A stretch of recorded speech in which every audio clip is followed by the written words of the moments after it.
Hola, ¿qué tal? Bueno, seguimos.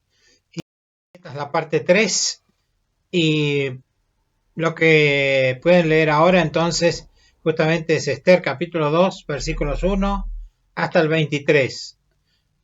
Aquí entran Esther y Mardoqueo en la narración, pero hacemos la pausa entonces para que ustedes puedan leer estos pasajes y después hacer los comentarios.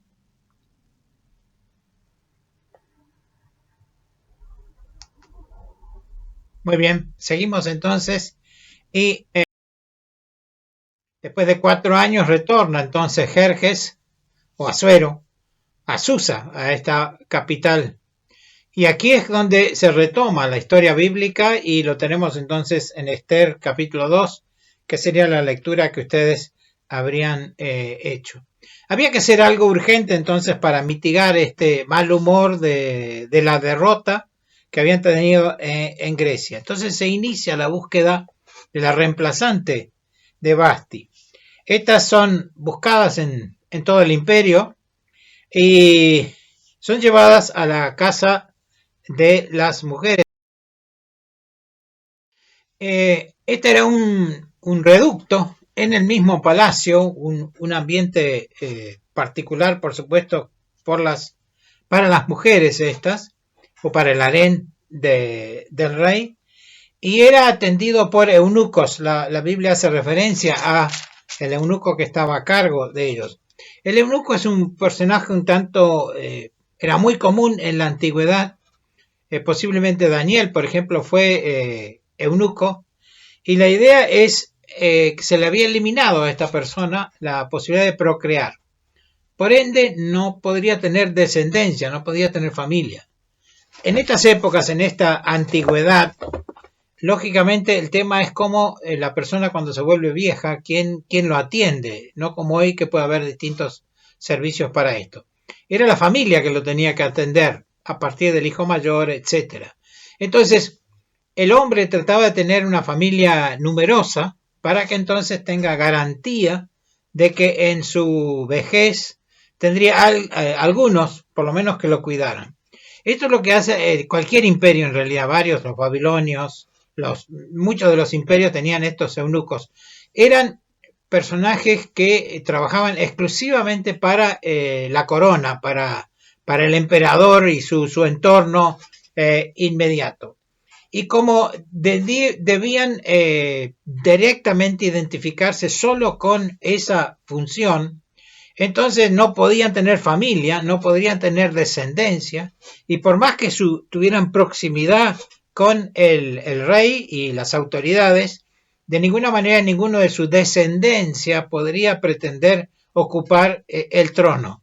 Esto después la historia se cambió bastante, pero este era el propósito, y el eunuco entonces se le eliminaba esa posibilidad de procrear, por lo tanto se eliminaba la posibilidad de tener una familia y se le limitaba totalmente quién lo iba a atender. De esa manera entonces el Estado, podemos decir así, se hace cargo de esta persona de por vida.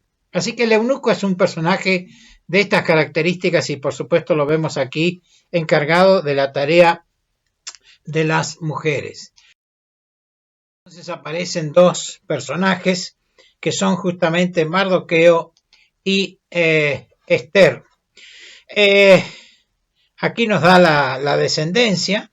El nombre de Esther hebreo es Adasa, que significa mirra, y la actitud de esta Esther impactó muchísimo al encargado, que lo leemos, eso lo acaban de leer en las escrituras. Y tal vez este personaje también tenía un buen ojo y sabía que Esther era una ganadora. Y le dio 7 ayudantes y también la puso en el mejor de la casa de las mujeres. Qué importante que es cuando el mundo ve en nosotros estas cualidades que nos distinguen un poco de los demás. Y saben que y le van a dar las mejores opciones para que realmente puedan avanzar, siempre y cuando, lógicamente, sean honestos y todo lo demás. Ahora, hay una cosa muy particular que Mardoqueo, que en realidad son primos, que no dé a conocer su identidad como judía.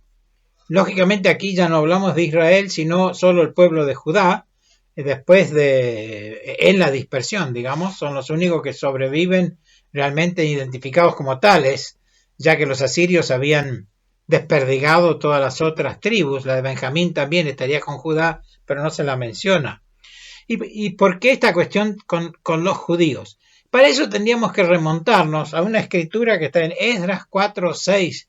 Aclaro que sobre todo esto hay un apunte que después vamos a hacer acercar para que ustedes puedan un poco seguir atentamente este tipo de citas que aquí no aparecen. Y dice, y en el reinado de Asuero, que es nuestro Jerjes, en el principio de su reinado escribieron acusaciones contra los habitantes de Judá y de Jerusalén. Esta carta, que aparece en el libro de Esdras es un historiador fenomenal, creo que a él le debemos unos cuantos libros, no solo la que lleva su nombre. Esto fue escrito 10 años antes, por los tiempos que aquí menciona. Y eso implica que ya en la corte estaría esta información de que los judíos no eran de confiar, inclusive habría por supuesto una cierta discriminación. Como sabemos después con el enlace con lo que sigue después, fue muy, muy importante este consejo de este Mardoqueo que era mayor, que Esther la tomó como una hija, la estaba cuidando. Son 12 meses de preparativos y habría dosis diarias de humo para que las pieles se vayan, son 6 meses prácticamente de eso, impregnándose de olores a perfumes. Ustedes saben que cuando uno está en un ambiente así, qué sé yo, si tiene un brasero en la casa, enseguida queda, en la piel queda ese olor. Bueno, esto era para que tengan ese perfume casi natural ahí.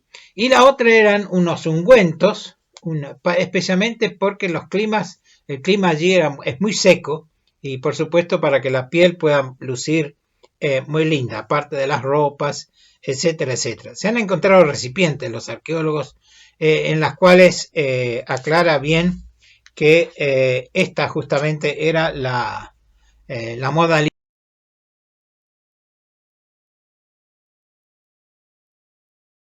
Tenemos el tercer banquete en la cual Esther es coronada reina en lugar de Vasti. Y aquí notemos las cositas, las cualidades de Esther. Era agradable, el versículo 9, y halló gracia en este que los cuidaba, el eunuco que los cuidaba. Y pero no solo con este personaje, el que administraba todo esto, sino que dice ganaba el favor de todos. O sea, toda la gente hablaba bien de ella. Y el mismo rey, por supuesto, Jerjes con gracia y benevolencia. Pero, a pesar de estar realmente metiéndose en un muy próximo al rey, ella, sin embargo, Mardoqueo le da consejos, él se va todos los días para ver cómo está, etc.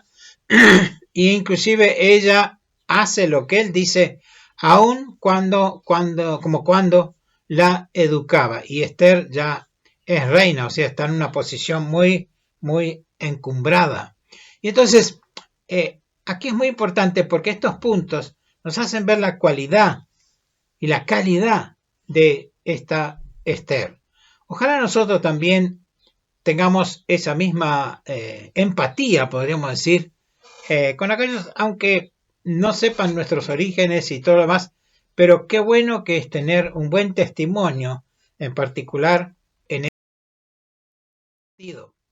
Y aquí tenemos la puerta del rey, y ya nos vamos de los versículos 19 al 23, que ustedes ya han leído, y nos habla de que Mardoqueo estaba a la puerta de la entrada del rey.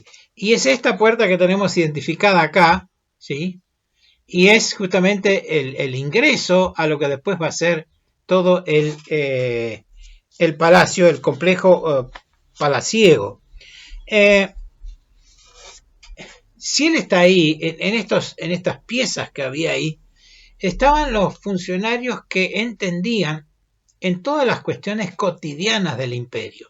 Atrás está el palacio, bueno, las cosas grandes se resuelven, por supuesto, ahí en el ambiente grande. Pero había cosas de todos los días, cuestiones inclusive legales y jurídicas, cuando no políticas también. Y Mardoqueo obviamente es un funcionario de cierto nivel que debe atender entonces en nombre del rey estas cuestiones. Él escucha, siente justamente,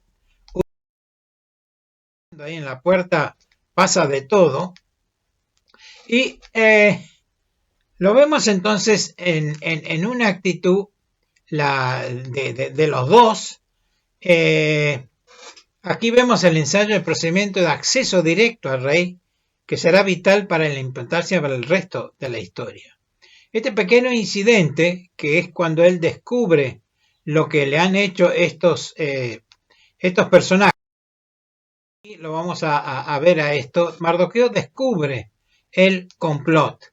Y entonces, él hace una cosa muy importante, y es, Mardoqueo podría haber ido por los canales normales. Recuerden que los eunucos eran los próximos al rey. Lo hemos visto ya en la fiesta, en el primer banquete con el tema de Basti. O sea, estaban ahí próximos. Inclusive cuando notamos los nombres, que dicen que son Bigtán y Teres, cuando vemos la lista en el capítulo 1, vimos que uno se llama Bigtá, le falta la N, pero obviamente, y casi seguro, es la misma persona. O sea, del mismo riñón, podríamos decir, del poder, es cuando justamente Mardoqueo escucha esta trama que hay para asesinar al rey. Los reyes tenían terror de estas cosas.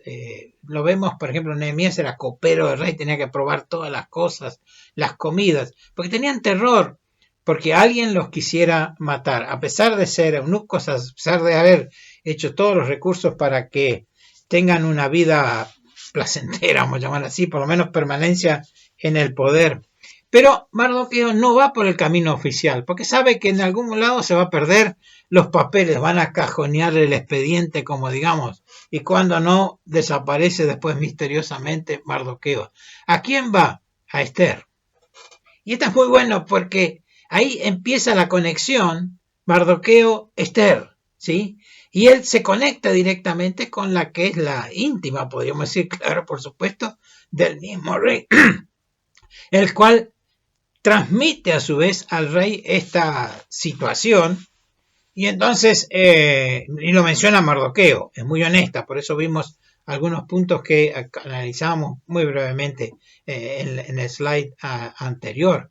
Y entonces, ella hace, y el rey entonces toma en consideración esto, y por supuesto detecta que es verdad, y efectivamente, como dice después, lo pusieron en la horca.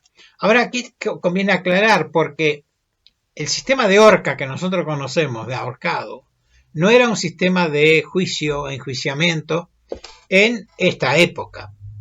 Era otro mucho más terrible. En realidad era empalamiento. Y aquí lo vemos entonces a una ilustración de esa época, de aquellos que han sido vencidos en un combate, en una ciudad o qué sé yo, y son empalados en un palo fino, muy puntiagudo, y entonces ahí se metía la persona. Eso iba metiéndose porque la persona se movía, por supuesto, con el dolor que tenía y lógicamente termina muriendo a causa de esto. Cuando no lo habían matado antes y lo colgaban ahí para que sea visible. Por eso la Biblia dice, maldito todo aquel colgado en madero. A esto se refiere, ¿sí? Porque era maldito, porque realmente era un criminal. Los romanos perfeccionaron, los cartagineses en realidad primero, después los romanos lo perfeccionan, con un sistema que hace que perdure más el dolor. No tocan, ¿sí?, las partes vitales de la persona, como lo hacía este sistema, sino sus extremidades. Y ustedes han visto que todo chaleco antibala protege esta parte, que son los órganos vitales, el corazón y todo lo demás. Entonces, las manos están expuestas, puede recibir una herida, no se va a morir, en principio por esa herida. Entonces eso, la crucifixión fue empalar una persona, pero con las extremidades, tanto los brazos como las piernas, para que la agonía sea tremenda y sea duradera, hasta que finalmente, si hace falta, lo despachen. Por eso dice la palabra de Dios, maldito todo aquel clavado en madero. Y estos hombres entonces sufren las consecuencias de esa ley. Ahora va a entrar otro personaje en nuestra historia y lo vamos a hacer a través de leer Esther 3, 1 a 15, la cual entonces les permitiría ahora que ustedes lo puedan leer y haremos luego un comentario sobre esto. Así que es Esther 3, 1 a 15.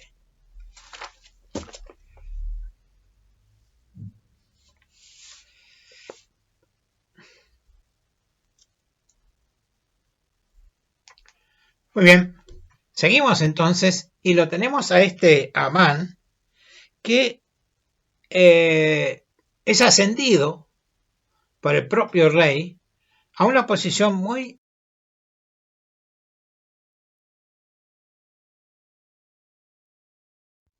Un segundito, voy a equiparme un poquito. Este sería el cargo que tenía Amán. Como ven, están los otros ahí atendiéndolo, pero este es el que está detrás del rey. Y esta, por supuesto, es una persona que se está presentando allí. Entonces, Amán recibe esta designación de segundo prácticamente en el imperio. Es muy importante que tengamos en cuenta que Amán es un personaje ambicioso. O sea, ha escalado hasta esta postura a través de quién sabe qué maniobras que él ha hecho. Y resulta que se encuentra que Mardoqueo no le rinde la pleitesía que él pide. Acá hay varias cosas que están dando vuelta en esto. Por un lado, había un protocolo de saludo. Aquí la Biblia dice que Mardoqueo no se inclinaba en la medida que pasaba Amán. Inclusive los guardias le preguntan, pero ¿por qué no lo haces? Me di vuelta con este tema y buscando un poco la parte histórica, dice que en el Imperio Persa, los de igual rango se saludaban con un beso en la boca, sean hombres, sean lo que sea, ¿sí? Eso era los dos que eran de igual posición. El de rango inferior besaba en la mejilla a la persona superior. Y recién el nivel muy inferior debía inclinarse. La estimación que yo tengo, es una estimación, ojo, que Mardoqueo no se sentía tan inferior como para tener que inclinarse. Y aquí vemos un poco esta actitud de Amán de absoluta soberbia y esas personas que ansían poder a toda costa y lo han logrado de alguna manera meterse debajo de una autoridad como es el rey. Y entonces se encuentra con todos lo reverencian, etcétera, menos Mardoqueo, que yo creo que sinceramente él no pensó que no estaba tan debajo del nivel como para hacer eso. Pero hay otra cosa también. Desde el próximo, hay un antagonismo étnico, ¿sí? Aquí tenemos Mardoqueo y Amán, pero la ascendencia de ellos, dice Mardoqueo, hijo de Jair, hijo de Simei, hijo de Cis, del linaje de Benjamín, de la tribu de Benjamín, de donde viene Saúl, ¿sí? Cis. Y aquí tenemos Amán, hijo de Amedata Ajajeo, ¿sí? Ahora, en 1 Samuel, aquí tenemos una cita. Había un varón de Benjamín, hombre valeroso, el cual se llamaba Cis, un benjaminita, y tenía él un hijo que se llamaba Saúl. Perfecto. Saúl derrotó a los amalecitas y tomó vivo a Agag, rey de Amalek. Entonces Samuel cortó en pedazos a Agag. ¿Quién es este Amán? Descendiente de Agag, Ajajeo, como dice aquí. Así que Aquí estamos hablando de un viejo antagonismo étnico que enfureció, por supuesto, a Amán, ya en una posición de mucho poder. Y acordémonos de esa carta que habíamos visto antes que hablaba de mal de los judíos. Así que ellos tienen que entonces ver qué van a hacer con respecto a esto. Y entonces Amán habla con el rey y es importante verlo al finalizar entonces esta tercera presentación. Amán no denuncia a Mardoqueo, ¿sí? No es la persona, él va a ir más alto. Tampoco identifica al pueblo rebelde, dice un pueblo, no dice que son los judíos. Y entonces los clasifica al pueblo como un pueblo esparcido y distribuido entre todo el imperio. Sus leyes son diferentes a las de todo el pueblo. No guardan las leyes del rey. Esto no es verdad, porque en realidad ellos se cumplían lo que les obligaba la ley siempre que cuando cumplía con su propia ley. Y al rey nada le beneficia dejarlos vivir. Es una mentira total, pero bueno, mentira al fin. Y entonces ahora propone sean destruidos. Esto parece la nazi de la Segunda Guerra Mundial, justamente contra los... Y miremos un poco, esto implica entonces que es un grupo de clara identidad, que no se han entremezclado. Es muy bueno que a pesar de todo este imperio tan potente y tan grande, el pueblo judío todavía está identificado como tal. No pierde su identidad. En realidad la existencia de una nación como Israel hoy es una cosa que es difícil de explicar, porque como un pueblo que ni siquiera tuvo territorio pudo sobrevivir. Pero así son las cosas de Dios. Y también la iglesia, ¿sí? Tenemos una clara identidad y no debemos entremezclarnos.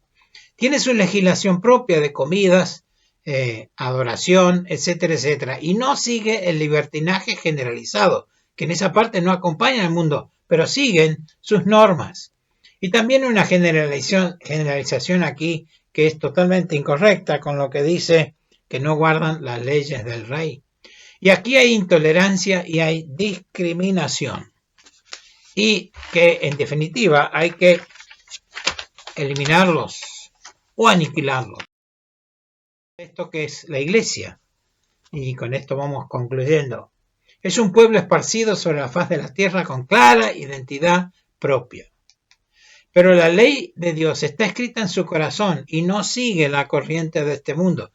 Qué importante que es que vayamos teniendo esto en cuenta hoy, porque realmente estamos en un mundo con muchos Amán y también con una legislación que nos es absolutamente adversa a lo que creemos y lo que está aquí en la palabra de Dios.